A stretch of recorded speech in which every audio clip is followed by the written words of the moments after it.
que devemos evangelizar? Uma pergunta final, e talvez pareça estranho fazer essa pergunta: qual é a motivação para a nossa evangelização? Esse tipo de pergunta talvez pareça tão trivial como esta: qual é a minha motivação para amar a minha esposa? Ou qual é a minha motivação para cuidar de meus filhos? Isto é realmente importante? Se é uma coisa boa para se fazer, por que preocupar-me com o motivo? Há algum problema em ter a motivação errada para a evangelização? Penso que pode haver um problema. Pode haver um motivo egoísta para evangelizarmos. Algumas igrejas, talvez, não tenham qualquer interesse pela salvação de seus vizinhos, mas, ao mesmo tempo, são bastante preocupadas com o não terem de fechar suas portas. E aquilo que é verdade quanto a algumas igrejas também pode ser verdade quanto a nós. Embora isso pareça grotesco, você pode evangelizar motivado pelo desejo de ser correto, ou pelo desejo de ganhar uma argumentação com um amigo, ou por necessitar de algum tipo de reafirmação psicológica de suas próprias crenças, ou pelo desejo de parecer espiritual aos seus amigos cristãos, ou diante de Deus mesmo, ou para ter uma reputação de evangelista bem-sucedido. Eu poderia continuar, mas você assimilou a ideia. Qual é o motivo correto para anunciarmos as boas novas?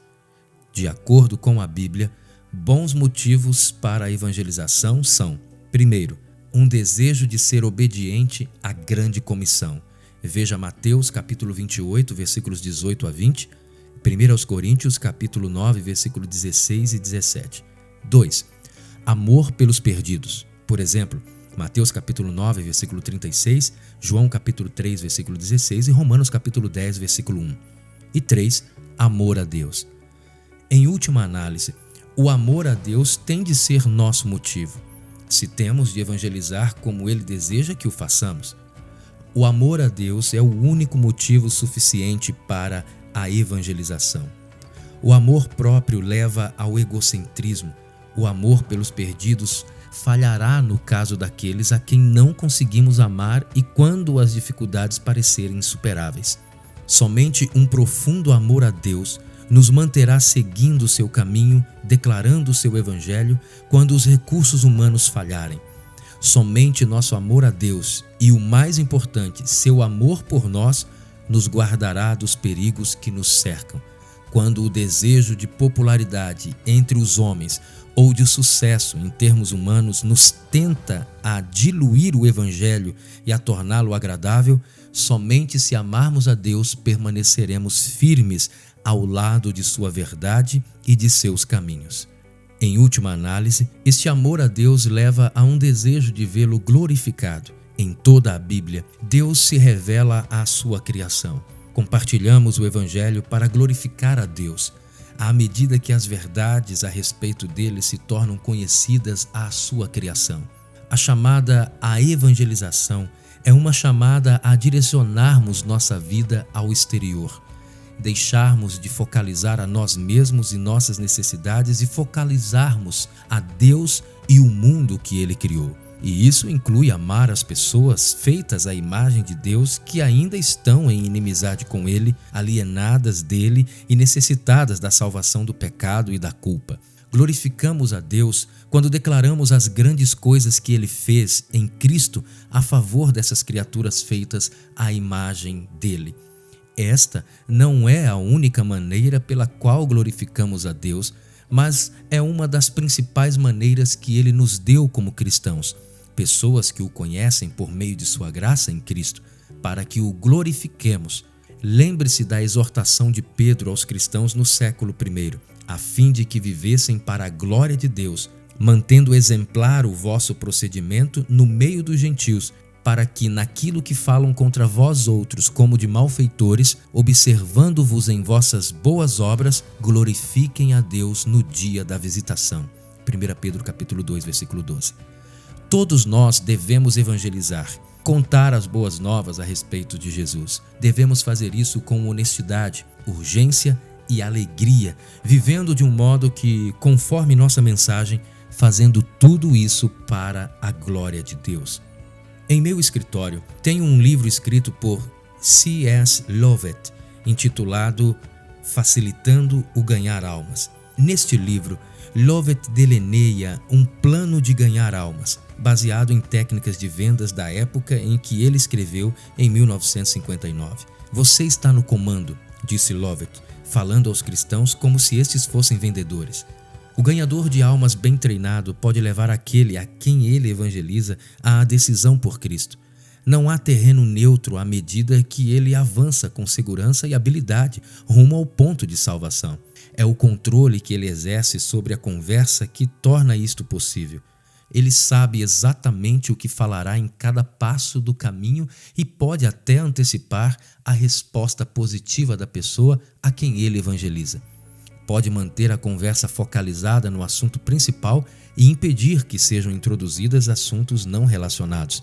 A técnica de controlar a conversa é algo novo na evangelização e representa um avanço no ganhar almas. Lovett instruiu o cristão sincero a respeito de várias ferramentas necessárias e lhe deu algumas dicas úteis, tais como: converse sozinho com seu evangelizado. Em um ponto, ele ensinou como pressionar para conseguir a decisão, ilustrando seu ponto com fotografias. Quando você terminar de apresentar o evangelho, Lovett explicou, coloque as mãos ou o braço firmemente sobre os ombros da pessoa e quase com um tom de ordem diga-lhe, curve a sua cabeça comigo. Observe, não olhe para ela quando você disser isso. Curve sua cabeça primeiro. Do canto de seu olho, você a verá em hesitação a princípio. Então, quando sua resistência diminuir, sua cabeça se curvará. Sua mão sobre os ombros da pessoa sentirá o relaxamento e você saberá quando o coração dela se rendeu. Curvar sua cabeça primeiro causa uma pressão psicológica terrível. Quantas igrejas hoje estão repletas de pessoas que sofreram esse tipo de pressão psicológica, mas não foram verdadeiramente convertidas pelo Espírito de Deus? E que podemos dizer sobre os cristãos que têm praticado esse tipo de evangelização? Temos enchido nossas igrejas com pessoas que responderam ao Evangelho porque queriam agradar com sinceridade à mãe e ao pai. Quem curvou a cabeça, fechou os olhos e até veio à frente, mas não se arrependeu e creu. Que benefício temos feito ao nosso país pela maneira como temos evangelizado? C.S. Lovett talvez tenha sido um evangelista mais fiel do que muitos de nós. Ele pode ter sido fiel em se preocupar com as pessoas e transmitir-lhes o evangelho. E já observamos que Deus pode usar apresentações piores do que a de Lovett para trazer pessoas a Ele mesmo. Que Deus nos dê um coração tão fiel acerca da evangelização a ponto de desejarmos até escrever um livro acerca disso. Mas que Deus nos guarde de compreendermos tão erroneamente a evangelização a ponto de que cheguemos a encher nossas igrejas com pessoas que não conhecem o Senhor. Há alguns anos, depois de um culto de domingo, pela manhã um visitante me procurou, tomou-me pela mão, puxou-me para perto de si e disse: Dr. Dever, gostaria que o senhor soubesse que esta foi uma das melhores apresentações sobre vendas que já ouvi em minha vida, mas só houve um problema. O senhor não concluiu a venda. Eu não sabia realmente o que lhe responder. Não disse nada, mas pensei, amigo, sei que tipo de vendas eu posso ou não concluir. A redenção de uma alma eterna é um negócio que não posso realizar com minhas próprias habilidades. Preciso saber disso, não porque não queira pregar o Evangelho, e sim porque não quero que minha pregação do Evangelho seja moldada por aquilo que, em última instância, obterá uma resposta positiva e concluirá uma venda.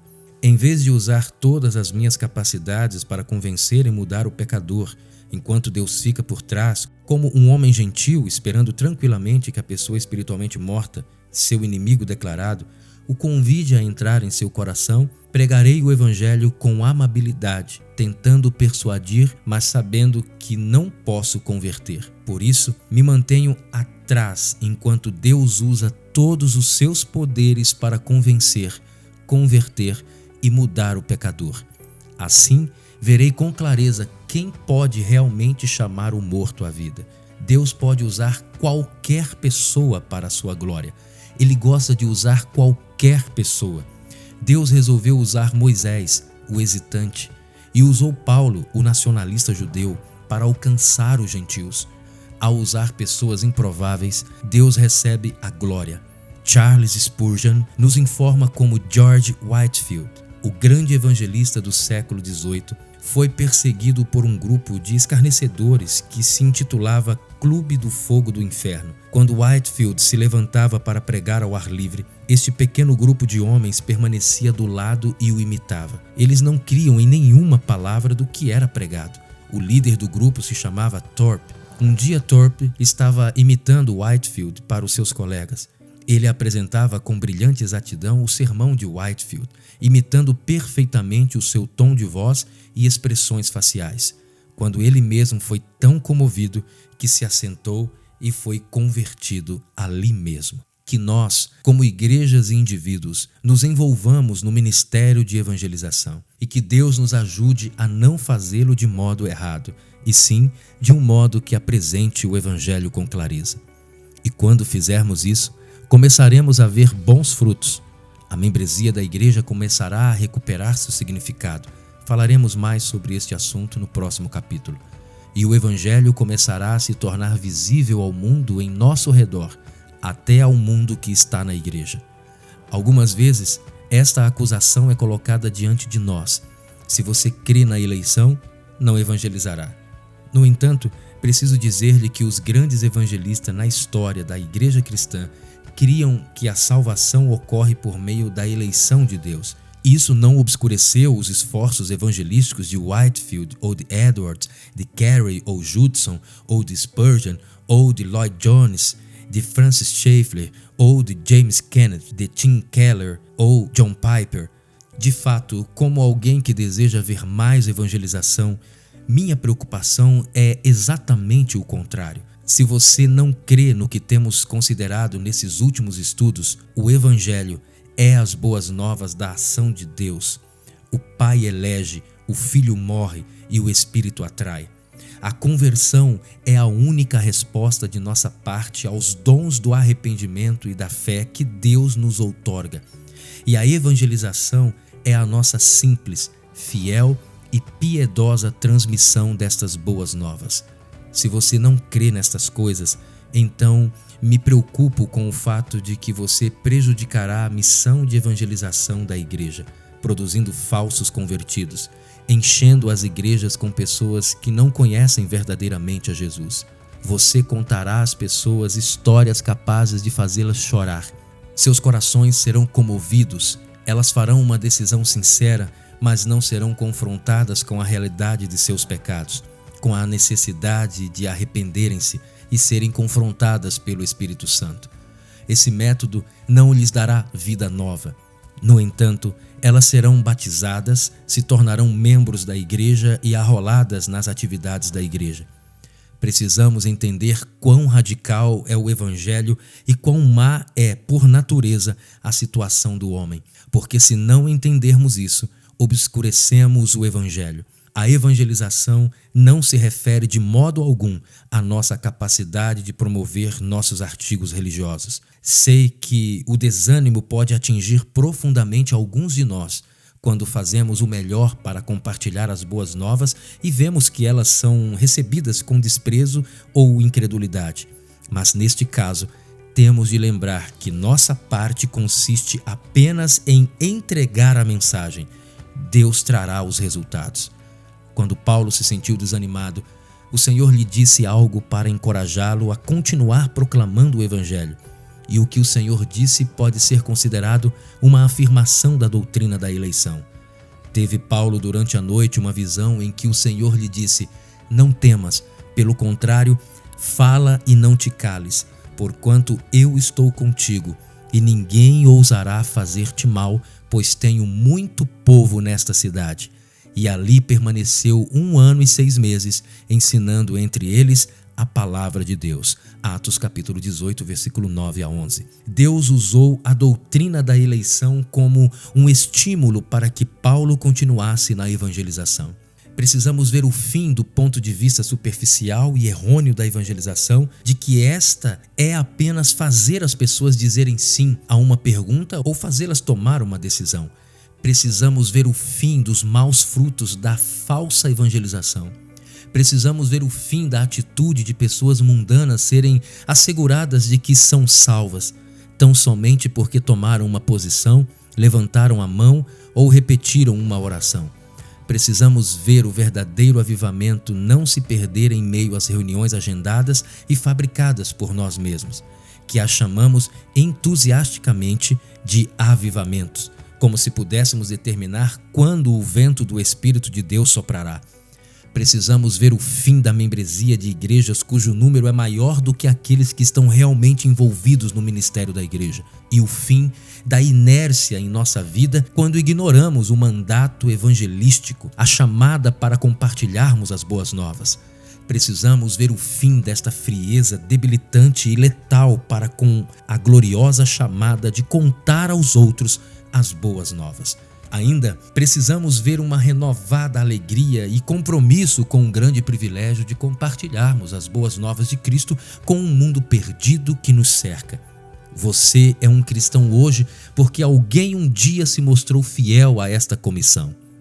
Oremos para que, por causa de nossa fidelidade agora, quando chegarmos a esta temporada no próximo ano, haverá outros que foram reconciliados com Deus em Cristo. E, se em sua misteriosa soberania Deus se digne de que não seja assim, que isso não ocorra porque falhamos em nossa comissão de tornar a Ele, bem como sua graça em Cristo, conhecido a toda criatura feita à sua imagem. Temos de reconhecer a importância destas boas novas de Jesus Cristo. Enquanto não o fizermos, não aprenderemos nada proveitoso sobre a evangelização. Esta não será mais do que uma incumbência desagradável ou um impulso ocasional, mas quando a mensagem da cruz conquistar nosso coração e cativar nossos pensamentos, não se retrairá a nossa língua, embora talvez ela seja vacilante, gaguejante, inábil, insultante, sarcástica e imperfeita. Como disse Jesus, a boca fala do que está cheio o coração. Mateus capítulo 12, versículo 34. Do que está cheio o seu coração? Em que você gasta suas palavras?